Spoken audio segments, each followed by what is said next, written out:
Hello base அனைவருக்கும் எப்படி நிகழ்ந்தது பங்கர் பஸ்டர் அட்டாக்? இஸ்ரேல் ஈரானை வீழ்த்த வேண்டும் என்றால் அது அமெரிக்காவின் துணை இல்லாம ஒருபோதும் நடக்காது என்பது அனைவருக்குமே தெரியும். வீழ்த்துதல் என்பதை விட கட்டுக்குள் வைத்திருத்தல் என்கிற வார்த்தை பிரயோகம் இங்கு சரியா இருக்கும். வீழ்த்துவதா கட்டுக்குள் வைத்திருப்பதா? கடந்த சில நாட்களாகவே பூச்சாண்டி காட்டி கொண்டிருந்ததையா சாத்தியப்படுத்தி காட்டிவிட்டார் அமெரிக்க அதிபர் டொனால்ட் ட்ரம்ப். இஸ்ரேல் ஈரானை வீழ்த்த வேண்டும் என்றால் அது அமெரிக்காவின் துணை இல்லாம ஒருபோதும் நடக்காது என்பது அனைவருக்கும் தெரியும். வீழ்த்துதல் என்பதை விட கட்டுக்குள் வைத்திருத்தல் என்கிற வார்த்தை பிரயோகம் தான் இங்கு சரியா இருக்கும். 1981 ஈராக்ல பாக்தாக்ல இருக்கும் அணு நிலையங்களை F-15 F-16 ஃபைட்டர் ஜெட்கள் துணையுடன் இஸ்ரேல் தகர்த்தெறிஞ்சது. இஸ்ரேலுக்கு எளிதாக இருந்ததுக்கு காரணம் அணு நிலையங்கள் நிலப்பரப்புக்கு மேல இருந்ததுதான். ஆனா ஈரானின் போடோவில் இருக்கும் நிலையத்தை வீழ்த்த அமெரிக்காவின் GPU-57 தேவை. ஏனென்றால் அது நிலத்துக்கு அடியில் இருக்கிறது. அதற்கு இன்னும் 2 வாரங்கள் ஆக என ஆட்டத்தை தாமதப்படுத்தி கொண்டிருந்த ட்ரம்ப் தடாலடியா இன்று காலை 3 அணு நிலையங்களையும் தாக்கியிருக்கிறார். மத்திய கிழக்கு நாடுகளில் இஸ்ரேலுக்கு மட்டும் இல்லாமல் அமெரிக்காவுக்கும் திகில் கிளப்பி வந்த நாடுகளில் ஈரான் முக்கியமானது. அதிலும் ஈரான் அணு ஆயுதங்களை உருவாக்குவதை எந்த அமெரிக்க அதிபரும் ரசித்ததே இல்லை. இது எப்படி சாத்தியப்படுத்தினார் ட்ரம்ப்? அனைத்து இடங்களிலும் ரெட் அலர்ட். இந்திய நேரப்படி இன்று காலை 7 மணிக்கு அமெரிக்க அதிபர் டொனால்ட் ட்ரம்ப் ஈரானின் 3 பகுதிகளை தாக்கிவிட்டதா பதிவு ஒன்றை வெளியிட்டார். ஐக்கிய நாடுகள் சபைகள் முதல் அமெரிக்காவின் மூத்த அரசியல் தலைவர் பெர்னி சாண்டர்ஸ் வர பலரும் ட்ரம்பின் இந்த முடிவை கடுமையாக சாடியிருந்தாங்க. மத்திய கிழக்கு பகுதியில் கிட்டத்தட்ட 40,000 அமெரிக்க வீரர்கள் போர் முகாம்களில் இருக்கிறார்கள். ட்ரம்பின் இந்த தடாலடி முடிவால அந்த எல்லா இடங்களுக்கும் ரெட் அலர்ட் விடுக்கப்பட்டிருக்கிறது. அதே சமயம் மலை கீழே பாதுகாப்பாக இருக்கும் போடோ அணு நிலையத்தை தகர்க்க பங்கர் பஸ்டர் தேவைப்படும் என்கிற நிலையில அமெரிக்காவில் கூட அதை அவ்வளவு எளிதாக செய்ய முடியாதுங்கிற கருத்து நிலை வந்தது. மிகவும் பாதுகாப்பான இடங்களில் இருக்கும் ஆயுதங்களையும் நிலையங்களையும் தகர்க்கவல்ல திறன் பெற்றதுதான் பங்கர் பஸ்டர். இந்த குண்டுகள் தடிமனான எஃகு உரைகளால ஆனது. இதே அளவிலான மற்ற குண்டுகளை விட குறைவான வெடிமருந்துகளே பங்கர் பஸ்டர்ல இருக்கும். கனமான உரைகள் வெடிக்கும் முன் மணல், பாறை, காங்கிரீட் போன்றவற்றை துளைக்கும் போது வெடிமருந்து அப்படியே இருப்பதால தகர்க்க வேண்டிய இடத்தை நெருங்கும் வரை எந்தவித சேதாரமும் இல்லாம மொத்தமா முடித்து காட்டும் வல்லமை பெற்றதுதான் இந்த பங்கர் பஸ்டர். ஒன்றல்ல இரண்டல்ல பல 30,000 பவுண்டு பங்கர் பஸ்டர் குண்டுகளை போடோ பகுதியில் வீசியிருக்கிறது. அமெரிக்கா இந்த பயங்கர ஆயுதத்தை போர் சூழல்ல அமெரிக்கா பயன்படுத்தியது இதுவே முதல் முறை. அந்த பகுதியில மீண்டும் தாக்கும் திட்டம் இல்லை என அமெரிக்கா தெரிவித்திருந்தாலும் ஈரான் ஒருவேளை இந்த தாக்குதலுக்கு பதிலடி கொடுக்க நினைச்சா அதன் விளைவுகள் படு பயங்கரமா இருக்கும் என அமெரிக்க ராணுவம் எச்சரித்திருக்கிறது. அதே சமயம் ஈரானின் மத்திய கிழக்கில் இருக்கும் அமெரிக்க நிலையங்களை தாக்கும் என கூறியிருக்கிறது ஈரான். 6 P-2 பாம்புகளின் துணையுடன் 12 பங்கர் பஸ்டர் குண்டுகளை போடோவில் வீசியிருக்கிறது அமெரிக்கா. நாரான்சிலும் இஸ்பானிலும் கடற்கரையில் இருக்கும் நீர்மூழ்கிகளின் துணையுடன் 30 குரூஸ் மிசைல்களை ஏவி இருக்கிறது. ஒரு B-2 பம்பர் துணை கொண்டு நாரான் பகுதியிலும் 2 பங்கர் பஸ்டர் குண்டுகளை வீசியிருக்காங்க. பல ஆண்டுகளாக மத்திய கிழக்குல போர் பயிற்சியில் இருக்கும் அமெரிக்க கடற்படையின் துணையுடன் இதை சாத்தியப்படுத்தி இருக்கிறார். சங்கிலி தொடர் போல இதன் விளைவுகள் எவ்வளவு மோசமாக இருக்க போகிறது என்பதை ஒரு நாட்களை தான் நாம் காண இருக்கிறோம். முக்கியமாக அமெரிக்க தாக்குதல ஆவேசம், இஸ்ரேலை நோக்கி சீரும் ஏவுகணைகள், ஈரானின் புது வியூகம் தான் என்ன? இஸ்ரேலுக்கு ஆதரவாக தங்கள் நாட்டின் மீது தாக்கல் நடத்திய அமெரிக்கா மீதான கடும் கோபத்தில் உள்ள ஈரான் பல்வேறு புதிய வியூகங்களை ஒத்துள்ளது. இதனிடையே தான் ஆவேசத்தின் உச்சமா இஸ்ரேல் நகரங்கள் மீது சக்தி வாய்ந்த ஏவுகணைகளை வீசி கடும் தாக்கல் நடத்தி வருகிறது ஈரான். அணு ஆயுத தயாரிப்புல தீவிரமாக உள்ளது என கூறி ஈரான் மீது இஸ்ரேல் தாக்கல் நடத்தியது. இதற்கு ஈரான் கடுமையான பதிலடி தந்து வந்ததால இரு நாடுகளுக்கு இடையே போர் தீவிரம் அடைந்தது. இந்த நிலையில் தான் ஈரான் நாட்டின் 3 முக்கிய அணுசக்தி தளங்களை அமெரிக்கா குண்டு வீசி அழித்தது. இந்த போரை அடுத்த கட்டத்துக்கு நகர்த்தியுள்ளது.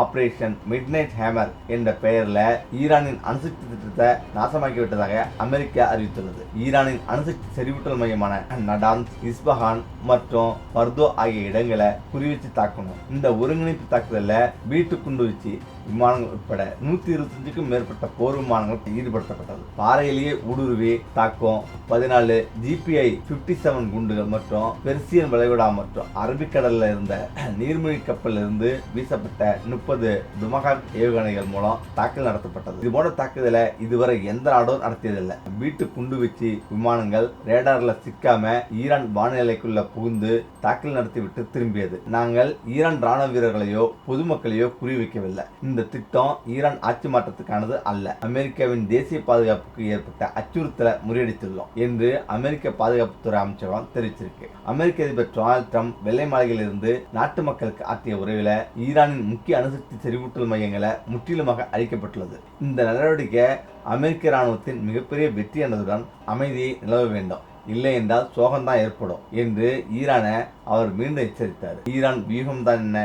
அமெரிக்க தாக்குதலால கோபம் அடைந்துள்ள ஈரான் பல்வேறு வியூகங்களை வகுத்து வருகிறது. அதன் ஒரு பகுதியா கச்சா எண்ணெய் ஏற்றுமதி வழித்தடத்துல முக்கிய அங்கம் வகிக்கும் ஹோர்முஸ் ஜலசந்தியை மூடப்போவதா ஈரான் மிரட்டல் விடுத்துள்ளது. இதனால கச்சா எண்ணெய் போக்குவரத்துல உலகளாவிய நெருக்கடியை ஏற்படுத்த திட்டமிட்டுள்ளது. இதனிடையே இஸ்ரேலுக்கு ஆதரவாக இந்த போர்ல களமிறங்கிய அமெரிக்கா கடுமையான விளைவுகளை சந்திக்க நேரிடும் என்று ஈரான் எச்சரிக்கை விடுத்துள்ளது. மேற்கு ஆசியாவில் உள்ள ஒவ்வொரு அமெரிக்க குடிமகனும் அல்லது ராணுவ வீரர்களும் இப்போது ஈரானின் இலக்காக மாறியுள்ளது என ஈரான் அரசு தொலைக்காட்சி தெரிவித்துள்ளது.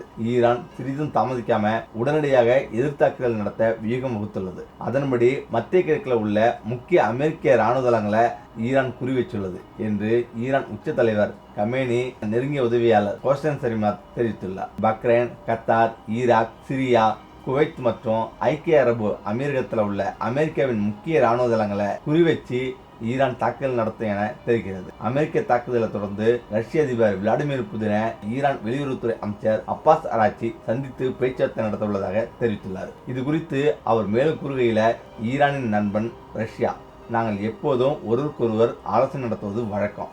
ரஷ்ய அதிபருடன் தீவிர ஆலோசனை நடத்துவதற்காக அவரை சந்திக்க உள்ளேன் என்றார். அமெரிக்காவின் தாக்குதலை ரஷ்யா கடுமையாக விமர்சித்துள்ள நிலையில இஸ்ரேலுடனான போர்ல ரஷ்யாவின் உதவிய ஈரான் நாடு என தெரிகிறது. இஸ்ரேல் மீது சராமரியாக ஏவுகணை அமெரிக்காவின் நள்ளிரவு தாக்குதலால கடும் கோபமுற்ற ஈரான் கோராம்ஷர் 4 என்ற மிகப்பெரிய ஏவுகணைகள் மூலம் இஸ்ரேல் மீது கடும் தாக்குதல் நடத்தி வருவதாக தகவல் வெளியாகியுள்ளது. இந்த வகை ஏவுகணையில 1500 கிலோ வெடிபொருள் இருப்பதால இஸ்ரேலில் உள்ள கட்டிடங்கள் மிகப்பெரிய அளவில் சேதமடைந்து வருவதாக உறுதியான தகவல் கூறுகிறது. டெல்லவி நகரில் உள்ள வணிக வளாகம், வங்கி உட்பட பல கட்டிடங்கள் இந்த தாக்குதலில் கடும் சேதம் அடைந்தன. இதுல பலரும் காயமடைந்துள்ளதாகவும் மீட்பு பணிகள் தீவிரமாக நடந்து வருவதாகவும் தகவல் கூறுகிறது. இஸ்ரேலின் பல்வேறு நகரங்களை நோக்கி ஈரான் ஏவுகணைகள் அணிவகுத்து சீறி வருவதால இஸ்ரேல் மக்கள் அச்சத்தில் பாதுகாப்பான இடங்களில் பதுங்கி வருவதா தகவல் தெரிவிக்கின்றன. உலகிலேயே முதல் முறை பங்கர் பஸ்டர் அரக்கனை போர்ல இறக்கிய அமெரிக்கா ஏன் ஆபத்தானது?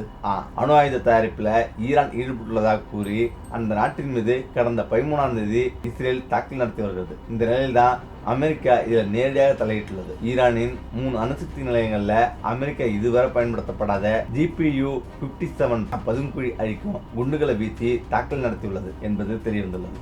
இஸ்ரேல் மற்றும் ஈரான் தாக்குதல் நடைபெற்ற ஒரு நிலையில அமெரிக்கா இஸ்ரேலுடன் கைகோத்து ஈரானின் 3 முக்கிய அணு உலைகளை குறிவச்சு தாக்குதல் நடத்தியுள்ளது. குறிப்பாக ஈரானுக்கு எதிராக நேரடி தாக்குதலில் களமிறங்கியுள்ள அமெரிக்கா முதல் முறையாக பங்கர் பஸ்டர் எனப்படும் GPU 57 குண்டுகளை பயன்படுத்தியுள்ளது. அதென்ன பங்கர் பஸ்டர் குண்டு? இது எந்த அளவுக்கு அழிவை ஏற்படுத்தும் திறன் கொண்டது என்பது குறித்து விரிவாக பார்க்கலாம். GPU 57 எனப்படும் உலகின் மிகப்பெரிய அணு ஆயுதம் அல்லாத பங்கர் பஸ்டர் வெடிகுண்டு அமெரிக்காவோட மட்டுமே உள்ளது. இது ஆழமாக புதைக்கப்பட்ட மற்றும் உறுதியாக கட்டப்பட்ட பதுங்குழிகள் மற்றும் சுரங்கப்பாதைகளை தாங்கும் திறன் கொண்ட ஆயுதமாக பார்க்கப்படுகிறது. 13,600 கிலோ எடை கொண்ட இந்த வெடிகுண்டு சுமார் 6 மீட்டர் நீளமுடையது. இது வெடிக்கும் முன் சுமார் 60 மீட்டர் ஆழம் வர நிலத்தின் உள்ளே ஊடுருவும். சுமார் 18 மீட்டர் காங்கிரீட் தளங்களையும் ஊடுருவி சென்று தாக்கும் சக்தி இந்த பங்கர் பஸ்டர் குண்டுகளுக்கு உள்ளது. சுமார் 2 டன் TNT வெடிப்பொருளால எந்த அளவுக்கு பாதிப்பு ஏற்படுமோ அந்த அளவுக்கு சேதத்தை ஏற்படுத்தும் திறன் இந்த பங்கர் பஸ்டர் குண்டுகளுக்கு உண்டு. அதிக எடை மிகுந்த பங்கர் பஸ்டர் குண்டை தூக்கி செல்வதற்காக B-2 ரக பம்பர் விமானத்தையும் அமெரிக்கா வைத்துள்ளது. முக்கியமாக B-2 ரக விமானங்கள் ரேடார் கண்களில் மண்ணை தூவி எதிரி நாட்டுக்குள் நுழைந்து இலக்கை தாக்கிவிட்டு பாதுகாப்பாக திரும்பிவிடும். இந்த ஒரு விமானத்தின் விலை இந்திய மதிப்பில் 10,000 கோடி ரூபாய் ஆகும். அமெரிக்காவிடம் தற்போது 19 B2 ரக விமானங்கள் பயன்பாட்டில் உள்ளது. 1997ஆம் ஆண்டு அமெரிக்க விமானப்படையில் இந்த விமானம் இணைக்கப்பட்டது. அதே நேரத்தில் அமெரிக்கா முதற்கொண்டு உலக நாட்டு கண்களில் விரல விட்டு இந்தியா எப்படி பொக்ரான் அணு ஆயுத சோதனை நடத்தியது, இந்திய பொக்ரான் நியூக்ளியர் டெஸ்ட் பண்றதை அமெரிக்காவோட சேட்டலைட் போட்டோ எடுத்துருது. இதனால அந்த மெஷின் ஃபெயிலியர் ஆகி அந்த டீம்ல இருக்கிற எல்லோரையும் சஸ்பெண்ட் பண்ணிடுறாங்க. அது மட்டும் இல்லாம அடுத்த கவர்மெண்ட் அந்த ப்ராஜெக்ட் டிசைன் பண்றவரை கூப்பிட்டு அது எப்படி ஃபெயில் ஆச்சுன்னு கேட்கறாங்க. அதுக்கு பிறகு என்னோட ஐடியாவை பாய் தான் யூஸ் பண்ணாங்க, மீதி ஐடியாவை யாருமே கண்டுக்கலன்னு சொல்றாரு. இவரோட ஐடியா என்னன்னா, அமெரிக்காவோட சேட்டலைட்ல ஃபுல் டைமா அந்த இடத்த வாட்ச் பண்ண முடியாது. அந்த சேட்டலைட் பிளைண்ட் ஸ்பாட்ல அதாவது சுத்திட்டு இருக்கும். அப்பப்ப டெஸ்ட் பண்றதுதான் இவங்களோட ஐடியாவா இருக்கும். விசாரிச்ச பிறகு அப்புறம் மறுபடியும் அந்த ப்ராஜெக்டை ஸ்டார்ட் பண்ண சொல்றாங்க. இப்ப இவரு 5 பேரை வச்சு ஒரு டீமை உருவாக்குறாரு. அந்த 5 பேரை தவிர வேற யாருக்கும் எதுவும் தெரியக்கூடாதுன்னு பொக்ரான் டீம்ல பிளான் போறாங்க. அமெரிக்கா சேட்டலைட் அங்க வரும்போது வேலை பார்க்கறதுனால தான் இவங்க பண்றத அமெரிக்காவில் அந்த சேட்டலைட் வச்சு கண்டுபிடிச்சிடுறாங்க. அதுக்கு பிறகு இவங்க மொத்த பிளானையும் மாத்துறாங்க. அதாவது சேட்டலைட் வரும்போது மொத்தமா பழையபடி மூடிடுறாங்க.